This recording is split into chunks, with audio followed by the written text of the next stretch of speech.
Eu queria conversar com você sobre a mulher autista.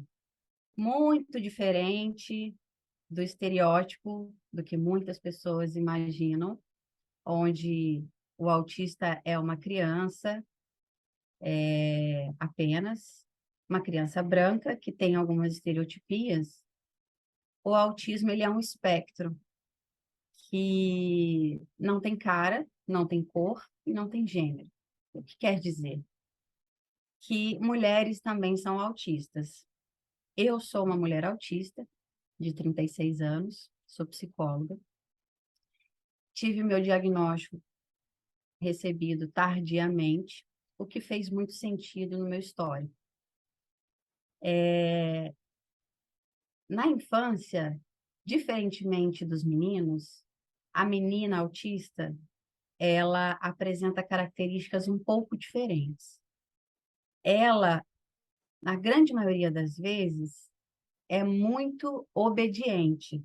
E isso não é mal visto pela família, pela sociedade. Ela costuma seguir muito bem as regras e entender e ler o seu ambiente social de uma forma magistral, e por isso passa muito desapercebido, né?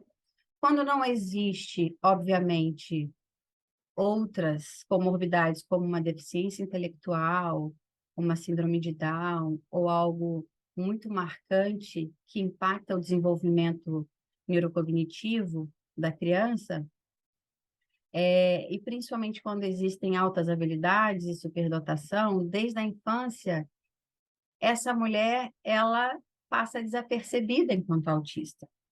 Pois bem, quando chega na adolescência, cada autista é um, não tem como dizer que toda autista mulher é desta forma, mas algumas coisas já começam a aparecer no sentido em que essa mulher pode vir a aparecer para a sociedade, para a sua família, enquanto uma pessoa que é diferente, ou ela passa a ser cobrada a ser ou agir de uma forma diferente do que ela gostaria ou do que ela realmente é.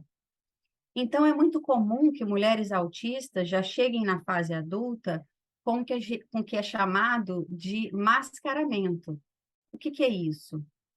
A gente tem a capacidade de ter uma leitura social, até mesmo pelo contexto social que a mulher é imbuída, onde ela precisa se adequar o tempo todo, onde ela, desde pequena, é instruída a sentar como uma menina, se vestir como uma menina, atender expectativas sociais enquanto uma menina, enquanto uma mulher e tudo mais.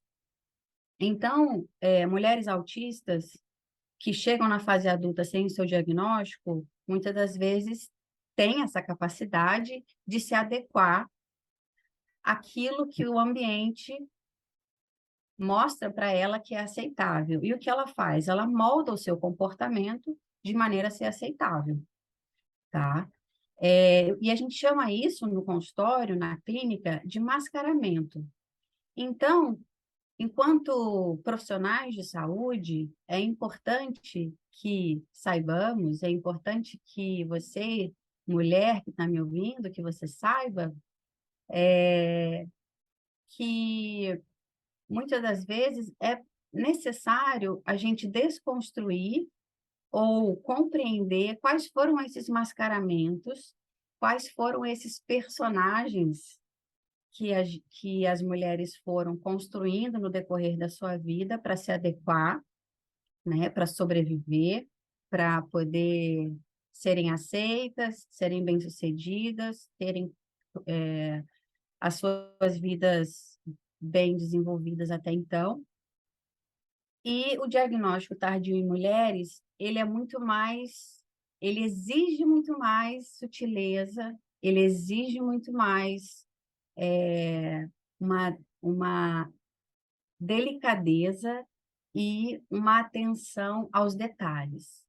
Porque nós mulheres, a gente não podia, e posso dizer que até hoje não podemos ser quem quisermos ser, porque a sociedade nos mostra como devemos ser, né? Ainda que hoje em dia temos evoluído muito enquanto sociedade. Já o homem, ele pode ter um comportamento que for, ele sempre pôde se expressar da forma que for, e é aceito que tudo bem, mesmo que seja um comportamento inadequado ou não muito agradável. Então, quando uma mulher autista chega na clínica, chega para um psicólogo, para um psiquiatra, algo que é muito marcante nessa mulher é uma sensação de inadequação, uma sensação de não pertencimento. É como se ela tivesse percorrido vários grupos, o seu núcleo familiar, e ela nunca pôde ser ela mesma, ela nunca se encaixou efetivamente, ela nunca se sentiu pertencendo. Ou ela sempre percebeu que enxergava as coisas de uma forma diferente das demais pessoas. Ela compreendia os contextos, os momentos, de uma forma diferente. É uma forma diferente que ela percebe que tem de compreensão das coisas que aconteceram. E se sentia diferente também, enquanto adolescente, enquanto mulher, enquanto, às vezes, da infância, quando se lembra. Então, hoje a minha conversa foi direcionada a mulheres que podem estar em busca do diagnóstico tardio e que é importante essa busca do diagnóstico tardio com profissionais que tenham a sensibilidade de adequar os critérios clínicos ao contexto social e à historicidade do paciente, a história de vida do paciente que teve um contexto. Se a gente tirar do contexto, a gente vai simplesmente ter uma classificação única para todo mundo, o que não é possível. Então, eu queria convidar você, mulher, a se informar um pouco mais sobre o autismo em mulheres, caso você, de alguma forma, esteja passando por uma autoidentificação ou esteja passando por um momento onde você tem se identificado com algumas características singulares, e agradeço muito por esse tempo e por essa conversa. Um abraço.